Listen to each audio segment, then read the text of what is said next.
이 정신 분석학자 그 프로이드라는 사람은 꿈의 해석이라는 책에서 꿈의 본질을 무의식적 욕망의 대리만족이다라고 이렇게 했습니다. 그러니까 우리가 전혀 알지 못하고 생각하지 못하는 그러한 무의식 세계 속의 생각과 욕망이 그것이 꿈으로 나타난다라는 얘기를 그 프로이드는 얘기를 합니다. 그런데요, 성경에 소개되는 꿈은 그 내용과 다릅니다. 이 특별히 구약에서의 꿈은 대개가 하나님께서 주시는 계시의 방편이었습니다. 하나님이 하시고자 하는 그러한 일을 꿈을 통해서 저희들한테 계시해 주신 것이죠. 알게 해주시는 겁니다. 즉 하나님께서 하나님의 뜻을 인간에게 알려주시고 싶으실 때 말씀으로도 또 여러 가지로도 나타나지만 꿈을 통해서도 이야기를 하셨다라는 것입니다. 꿈을 많이 사용하셨어요. 특별히 또 성경 시대에는 꿈이 하나님의 계시의 수단이었고 꿈을 통해서 하나님의 그 뜻을 알려주셨습니다. 여러분들이 잘 아시다시피 작년에 저희가 다니엘서를 우리가 강해를 나눴는데 다니엘의 꿈이 그것이 아주 대표적으로 우리가 알 수 있다는 겁니다. 특별히 다니엘서 7장부터 마지막 12장까지 보면 하나님께서 세밀하게 하나하나 모든 것을 이야기해 주시는 걸 알 수 있지 않습니까? 그래서 하나님이 역사의 주인이시고 그 인간의 역사에 일어날 일들을 다니엘의 꿈을 통해서 하나씩 이 마지막 때에 어떻게 하나님께서 하실 것인가를 아주 다니엘을 통해서 너무나 깊이 저희들한테 터치를 해주셨습니다. 특별히 우리가 지난주부터 공부하고 있는 이 창세기 40장 그리고 이제 곧 공부할 41장의 그 내용에 보면 두 번에 걸쳐서 두 종류의 꿈이 나타나는데요. 하나는 이 떡 관원장하고 술 관원장한테 나타났던 계시했던 꿈이고 또 하나는 애굽의 왕 바로의 꿈에 하신 그런 말씀입니다. 이 두 사건들의 주제는 바로 하나님이죠. 하나님의 뜻과 그 뜻을 어떻게 할 것인가를 나타낸 겁니다. 우리가 오늘 함께 살펴볼 이 40장의 꿈을 통해서는 요셉의 모습에 오늘은 특별히 요셉의 포커스를 맞춰서 그곳에 은혜를 함께 나누고자 합니다. 먼저 우리 지난주에 나눴던 말씀 40장 6절 7절 한번 먼저 볼까요? 창세기 40장 6절 7절 지난주에 봤던 말씀입니다. 우리 함께 읽겠습니다. 아침에 요셉이 들어가 보니 그들에게 근심의 빛이 있는지라. 7절입니다. 요셉이 그 주인의 집에 자기와 함께 갇힌 바로의 신하들에게 묻되 어찌하여 오늘 당신들의 얼굴에 근심의 빛이 있나이까.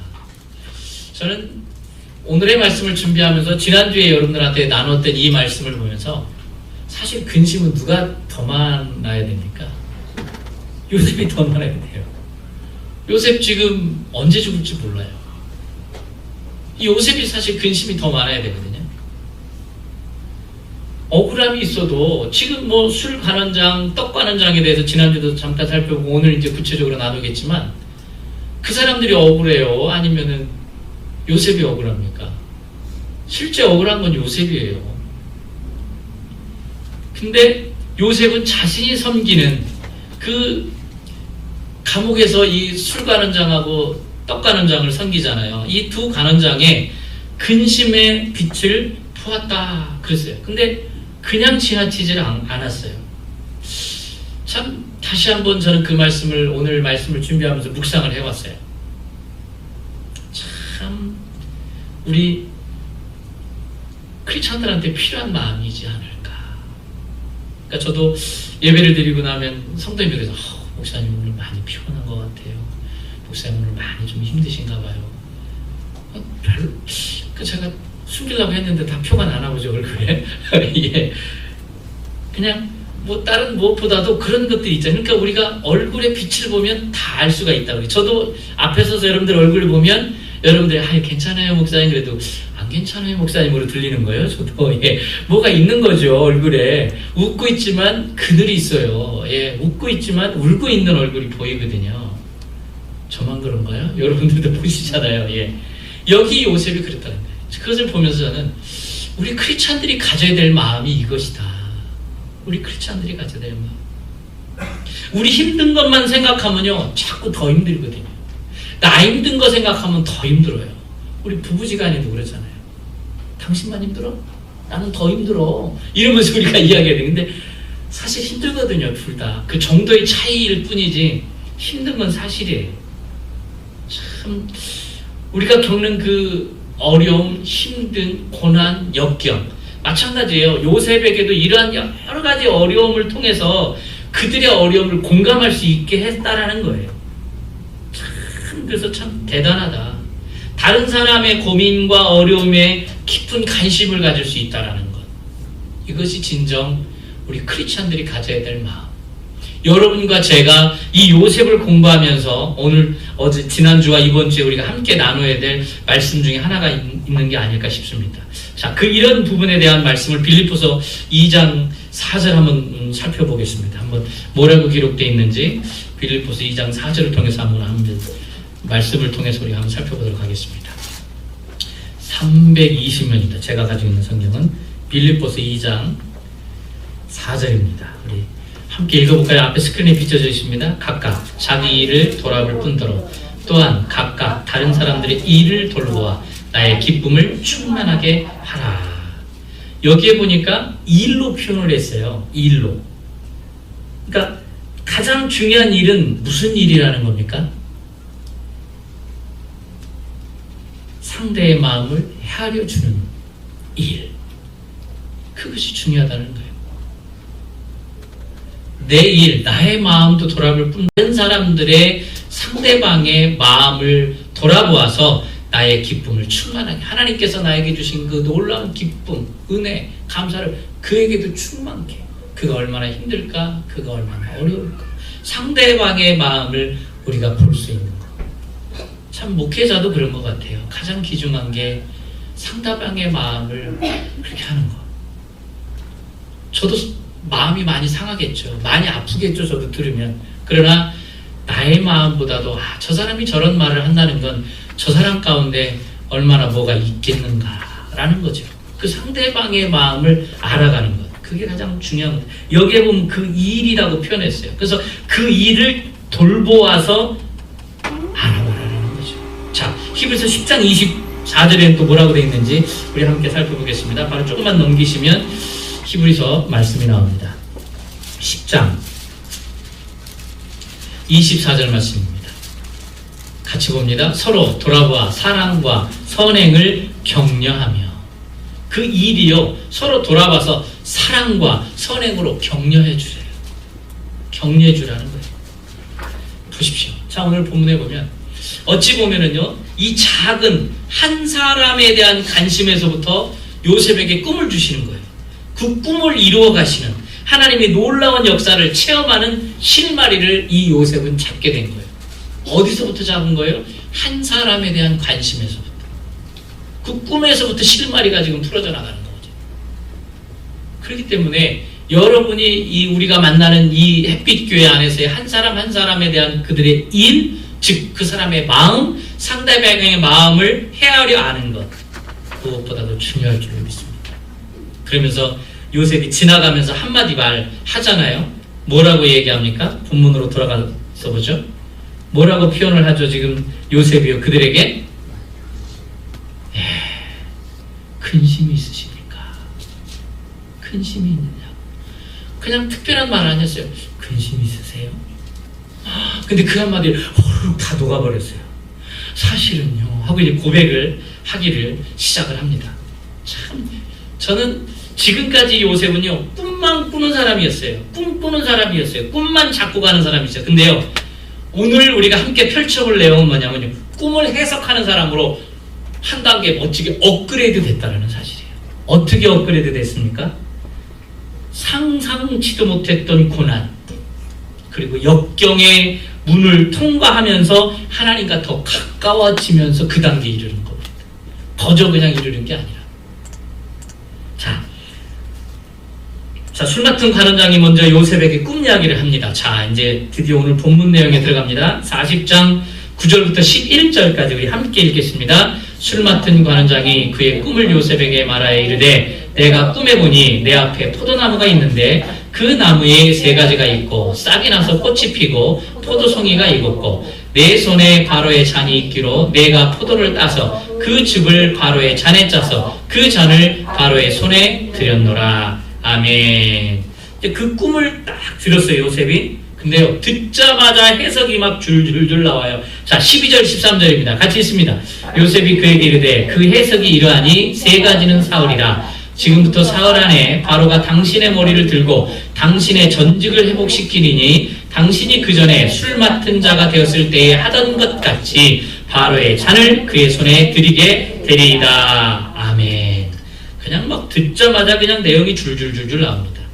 이 요셉의 꿈의 해몽은요, 놀랍도록 그냥 정확하게 이루어집니다. 저는 그 생각을 합니다. 이렇게 정확하게 이루어지는 건 무엇을 의미하느냐?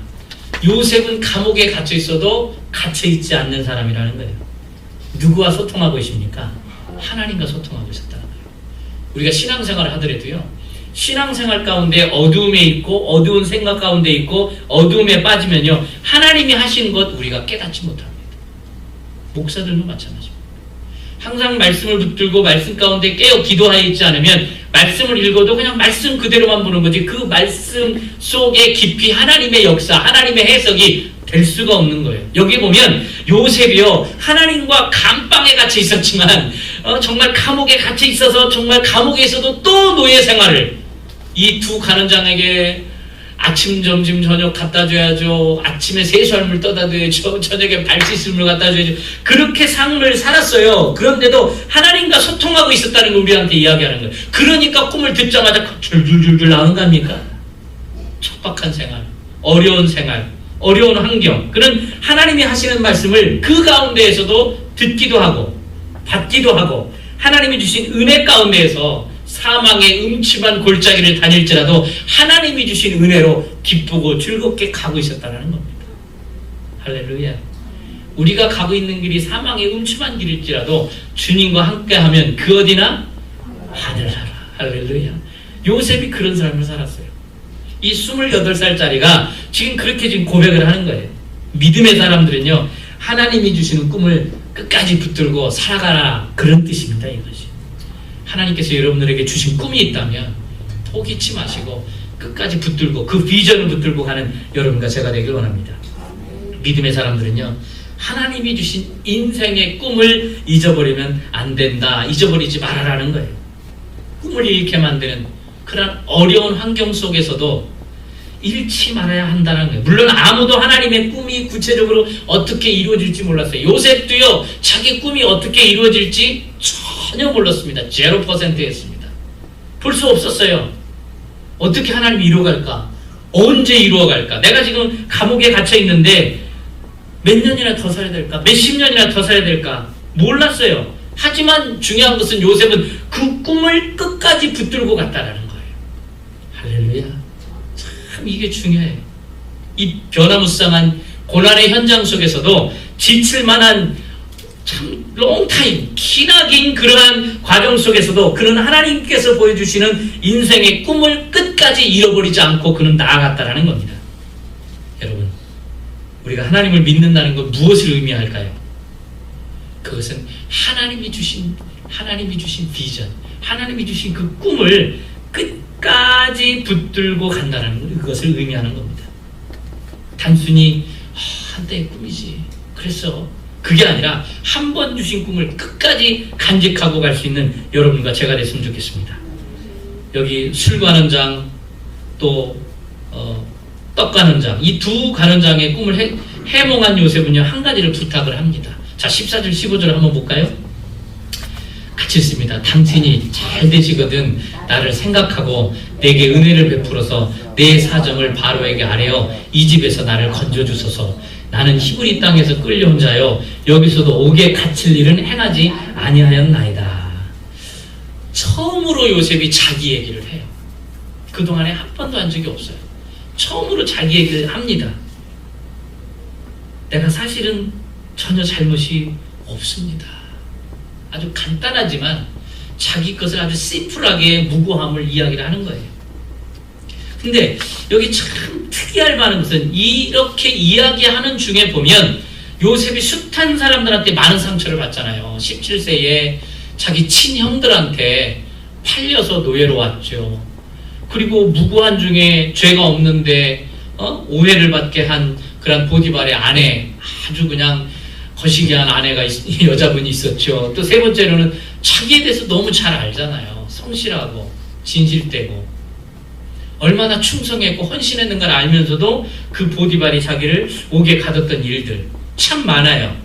결백을 주장했을 때에 어떻게 보면 이 사람이 이랬고요, 저 사람이 저랬고요, 이 사람이 이랬어요, 그렇게 얘기할 만한데 참 이 부분을 보면서 저는 참 부끄럽더라고요. 요셉 앞에 정말 얘기를 안 해요. 누가 이랬다, 제가 이랬다 얘기를 안 해요. 그러면서 저는 잘못이 없습니다. 그냥 히브리 땅에서 노예로 끌려왔고요. 노예로 끌려올 때도 우리 형이 있었거든요.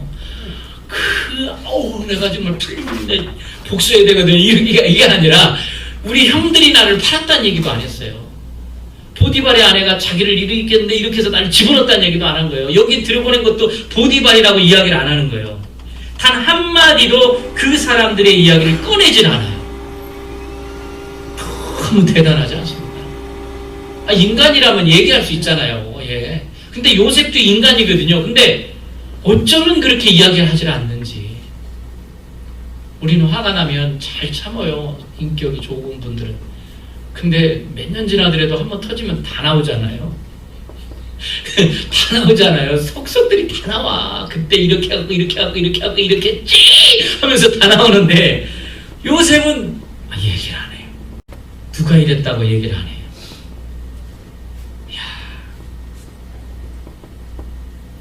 이런 모습은요, 나중에도 또 나와요. 여기 한 번만 나오는 게 아니에요. 보세요. 술장관이 요셉한테 은혜를 잊고, 이제, 나중에 보면 이제, 몇 주 후에 보면 나가잖아요. 그가 나가요. 근데 나가서 요셉을 잊어버렸어요.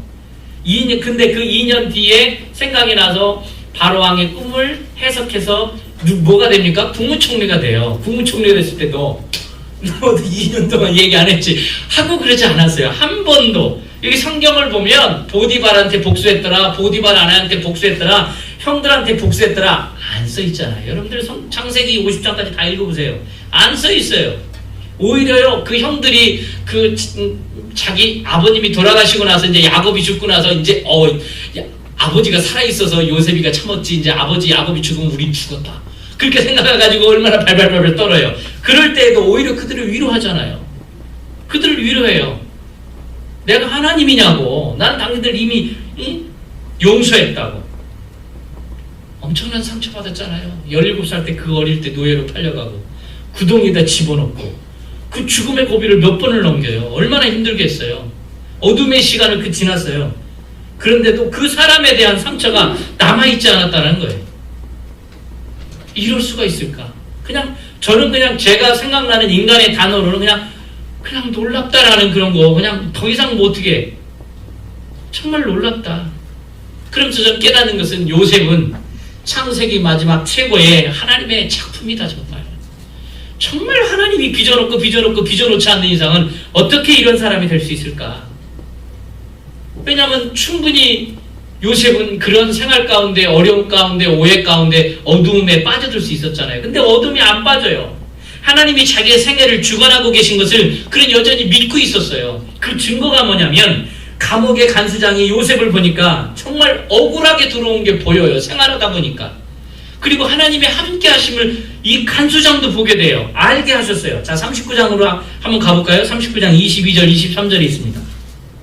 같이 있습니다. 간수장이 옥중 제수를 다 요셉의 손에 맡김으로 그 재반 사물을 요셉이 처리하고 간수장은 그의 손에 맡긴 것을 무엇이든지 살펴보지 아니하였으니 이는 여호와께서 요셉과 함께 하심이라. 아멘.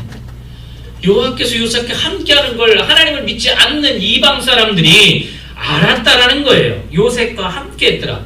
이 말이 뭡니까? 하나님이 요셉과 함께 하셨지만 요셉도 믿음으로 하나님과 함께 살았다는 거예요. 하나님이 나를 지켜주시지만 나도 하나님을 붙들고 생활했다는 겁니다. 우리들한테 중요한 것은 하나님이 여러분들을 지켜주시고 저를 지켜주시지만 우리 지금 이 시간도 내가 하나님을 붙들어야 된다는 겁니다. 아멘. 내가 하나님 붙들었다는 거예요. 요셉은 감옥에 있는 게 아니라 누구와 함께 있었습니까? 하나님과 함께 있었어요. 억울한 가운데 사는 게 아니라 전능하신 하나님의 섭리 가운데 살고 있었다라는 거예요. 그런 불행한 사람이 아니라 하나님의 사랑을 듬뿍 받고 있는 사람이었다라는 겁니다. 생각이 달랐고요. 믿음이 달랐고요. 차원이 달랐어요. 아하, 이게 믿음의 사람이구나. 훗날 요셉이 뭐라고 얘기합니까? 나를 이리로 보내고 나를 이토록 고통스럽게 만든 것은 형님들, 당신들이 아니라 하나님이십니다. 그렇게 고백하지 않습니까? 어떻게 이런 고백이 나올 수 있을런지. 당신이 나를 보낸 게 아니에요. 하나님이 보내신 거예요. 그러니까 걱정하지 마세요. 나 형님들 어떤 해코지 아니합니다. 그렇기 때문에 요셉은 극복할 수 있었다는 겁니다. 여러분들이나 저나 우리가 어려움이 있고 환경에 여러 가지 참 안 좋은 게 있죠. 우리 같은 경우는 벌써 1세가 돼서 미국에 왔기 때문에 영어에 대한 첫 번째 장벽이 있잖아요. 피부색이 달리기 때문에 피부색만 봐도 벌써 장벽이 생기잖아요. 아무리 없다고 해도요, 우열에 훑어보는 사람들 가끔 있어요. 딱 보면 우열에 훑어보더라고요. 우리 여기 조지아주는 흑인들부터 우리를 차별하더만요. 나 참. 흑인들이 우리를 차별하더라고. 가보니까. 예. 우리에게 장벽이 있죠. 그런데 그 가운데 우리가 그것을 이길 수 있는 것은 하나님이 나와 함께 하신다. 니들이 나를 훑어보든 보아든 하나님이 나의 주인이시고 이걸 만드시는 우주 만물을 만드시는 분이 하나님이다라는 거예요. 그것이 믿음의 사람답게 살아가는, 그래서 믿음으로 극복해 나갈 수 있는 방법이다라는 겁니다. 우리가 삶을 살다 보면 과거에 나한테 그 상처 준 것 때문에 얼마나 많이 생각을 해요.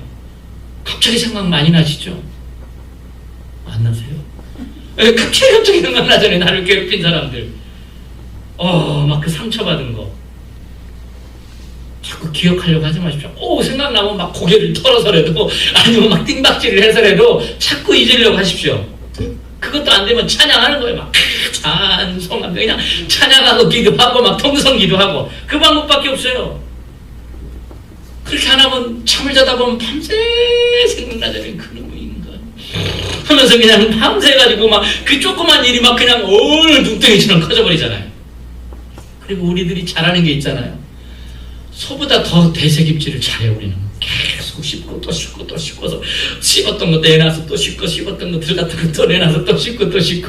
그게 우리들의 인간인 것 같아. 근데 우리가 알아야 되는 게요, 상처 준 사람은요 생각도 안 해요. 상처 준 사람은 잊어버려요. 그렇기 때문에 우리가 잊어버려야 돼.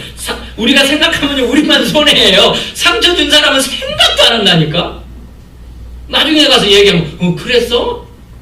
그 끝이요. 미안해. 나는 지금 몇십 년을 몇 년을 고생을 했는데 미안해. 그랬구나. 그래. 이해해줘? 끝이야. 그 사람은 생각도 안 난다는 거야. 생각하지 마세요. 우리만 손해예요. 우리만 손해라니까요. 되새김질도 하지 마시고, 그 사람 기억하려고도 하지 말고, 그 사건 기억하려고도 하지 말고요, 자꾸 버리는 훈련을 하십시오. 내가 버리려면 힘드니까 뭘로 버려야 돼요? 말씀 보고, 말씀 읽고, 찬양하고, 기도하면 버려지는 줄로 믿습니다. 아멘.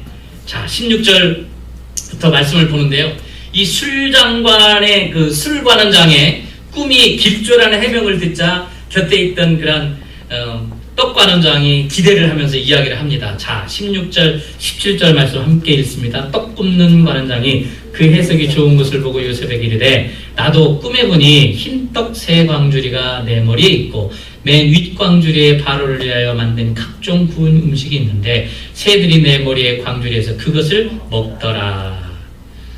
요셉이 금방 해석이 나오죠. 해몽이 금방 떨어집니다. 자, 18절 19절 보겠습니다. 요셉이 대답하여 이르되, 그 해석은 이러하니 새 광주리는 사흘이라. 지금부터 사흘 안에 바로가 당신의 머리를 들고 당신을 나무에 달리니 새들이 당신의 고기를 뜯어먹으리라 하더니. 참 앞에 있는 그 술관은 장한테 이야기하기는 참 쉬웠는데, 이 떡 굽는 관원장 이한테 해석한다는 게 참 너무나 죽는다는 거잖아요. 목이 잘려서 매달린다라는 거잖아요. 참, 이 떡관원장한테 말해주기 어려운 난처한 것을 보면은 서슴없이 이야기를 해줘요. 가감없이 이야기를 합니다. 참 그런 것 같아요. 우리가 참 상담할 때는 조심을 해야 됩니다. 상담할 때는 참 남에게 어려운 말을 아무 때나 거침없이 내뱉으라는 게 아니고 참 상담할 때는 상처 주지 않을 수 있도록 조심하면서, 우리는 내 생각이 위주다 보니까 그냥 툭툭 던져버리면 상대방 상처받거든요. 우리 한국 속담 있잖아요.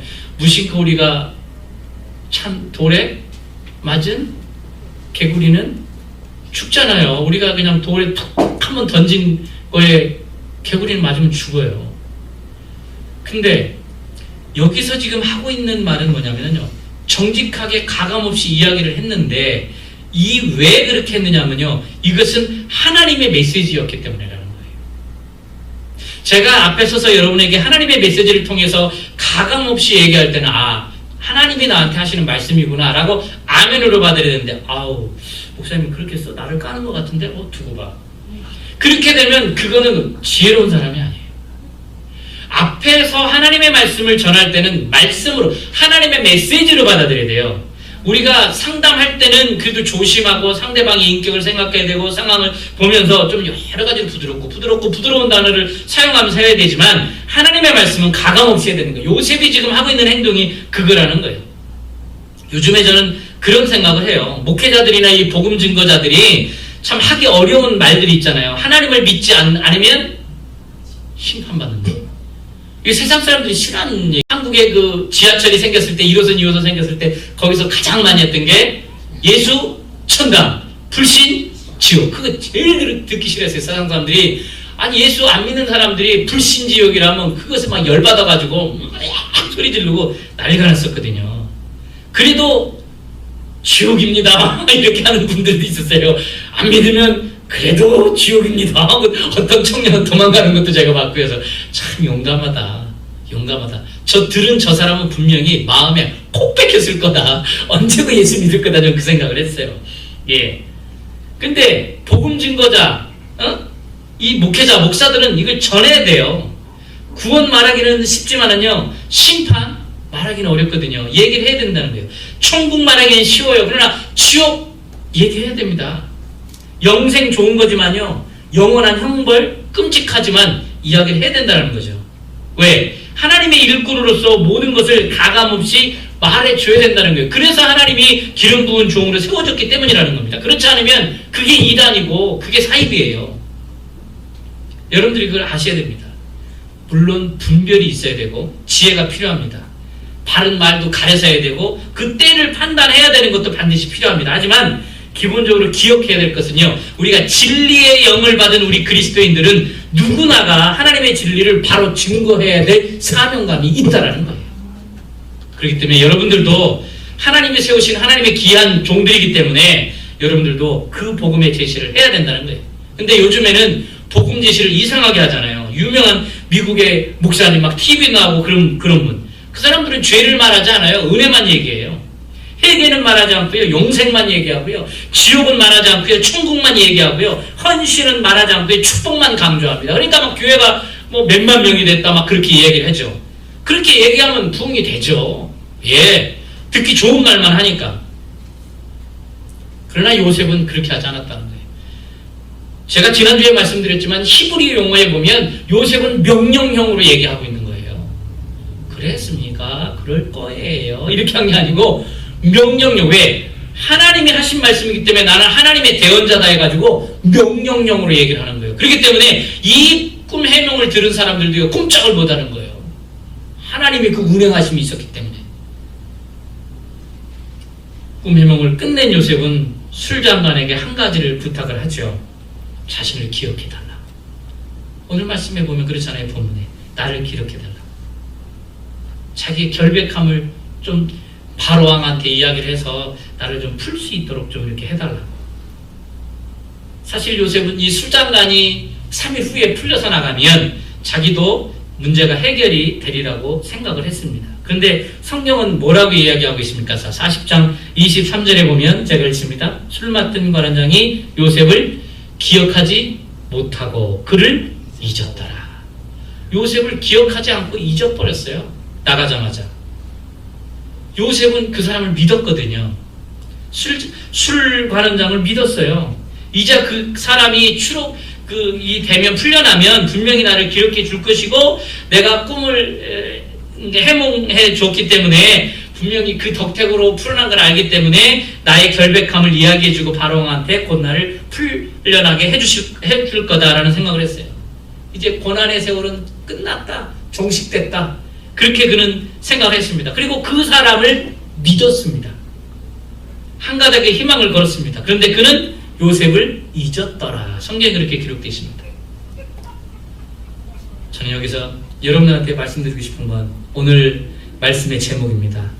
인간은 의지할 대상이 아니라는 겁니다. 요셉이 그 순간에 그 사람을 믿었어요. 의지했어요. 사람을 의지하면 안 된다는 걸 알았는데 그만 또 요셉도 연약해지면서 그 사람을 의지했더라. 그래서 믿었더라 그랬어요. 근데요, 어떤 사람이든 간에 온전히 의지할 수 있는 대상은 이 세상에 아무도 없습니다. 그래서 제가 여러분들한테도 계속 작년에도 그렇게 또 올해 또 말씀드렸는지 모르지만 저를 믿지 말라고 그랬잖아요. 사랑만 해달라고 그랬잖아요. 여러분들끼리도 마찬가지예요. 의지하지 말고 믿지 말고 사랑하자라는 거죠. 예, 우리는 사랑의 대상이지 의지의 대상은 아니라는 거예요. 이 세상 모든 사람들은요, 누구도 끝까지 그리고 온전히 의지할 사람이 아무도 없습니다. 남편이요, 아내요, 부모요, 자식이요, 친구요, 형제들이요, 그 누구도 온전히 내가 의지할 수 있는 사람은 아무도 없다는 겁니다. 여러분들이 또 잘못 곡해하셔서 오해하지 마시기 바랍니다. 이 잘못 들으시면 또 내 주위 사람들 모두 의심하라는 얘기를 듣는데요, 그 뜻이 여러분들이 아닌 걸 아실 겁니다. 사람은 누구든지 온전히 의지할 대상이 아니다라는 거예요.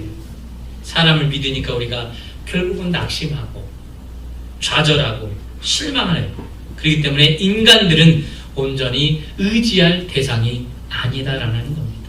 그래서 성경은 이사야 2장 22절에 뭐라고 이야기합니까? 우리 한번 찾아볼까요? 이사야 2장 22절입니다. 제가 가지고 있는 성경은 970년이 되겠네요.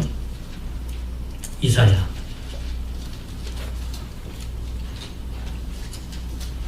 2장 마지막 22절 함께 읽습니다. 너희는 인생을 의지하지 말라. 아멘. 인생 의지하지 말래요. 분명히 얘기하잖아요. 성경에 기록되어 있잖아요. 시편 기자는 또 시편 146편 3절에 또 뭐라고 얘기합니까? 자, 앞으로 넘어가세요. 자, 908면입니다. 시편 기자가 얘기하는 거예요. 시편 146편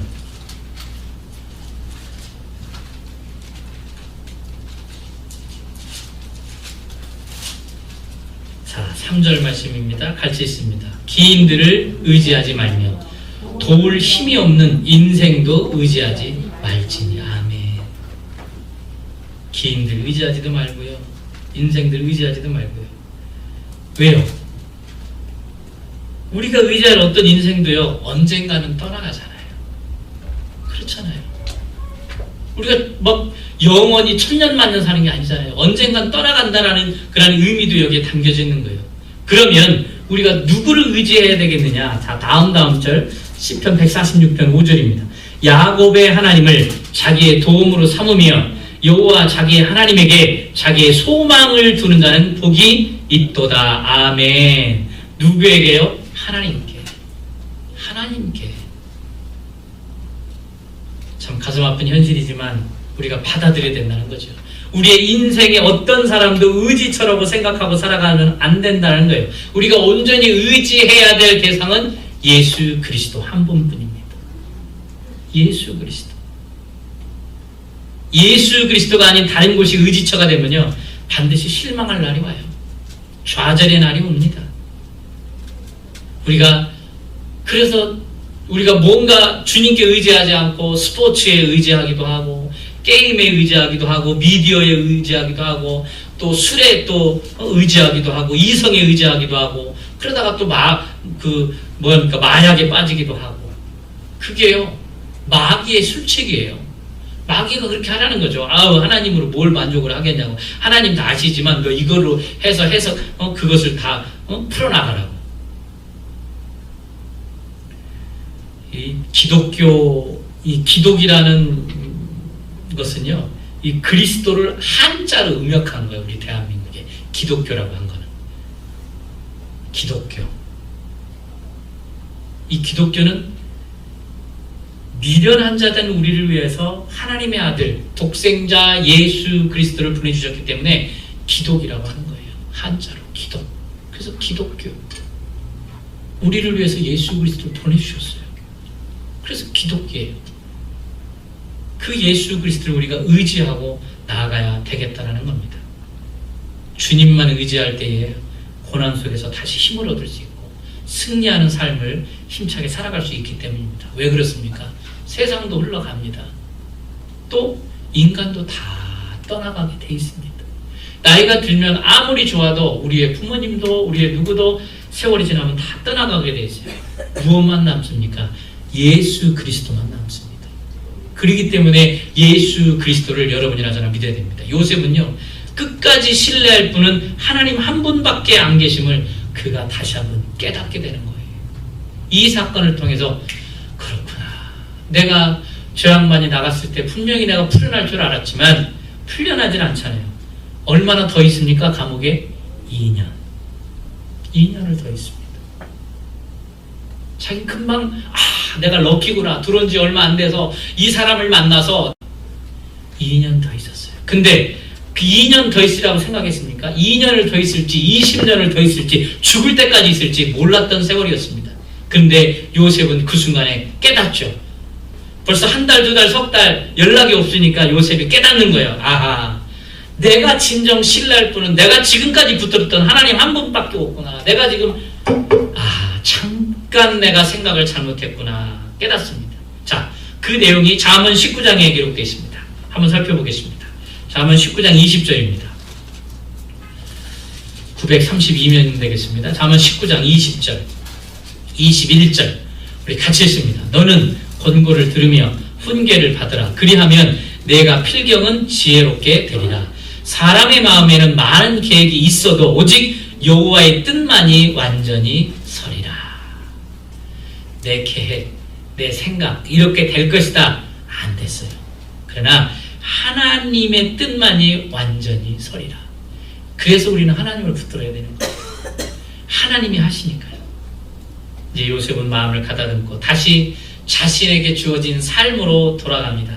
자기의 자리로 돌아가서 꿈을 간직하면서 묵묵히 최선을 다합니다. 이 기간이 만 2년이에요.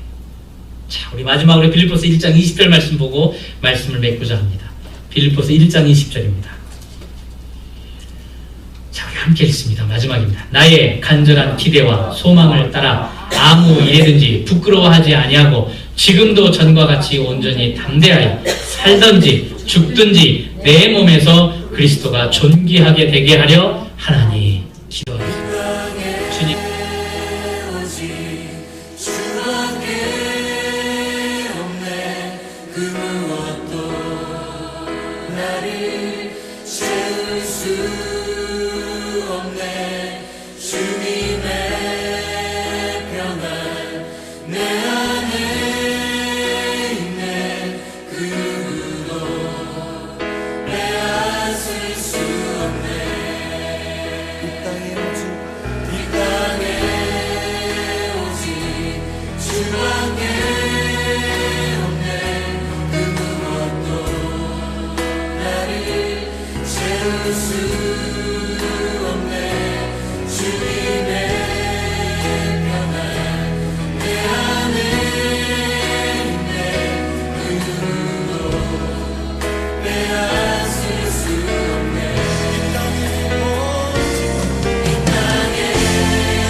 주와 같은 것은 주님만이 나의 참 만족이시고 나의 기업이시고 나의 소망이시고 나의 모든 것이고 할렐루야.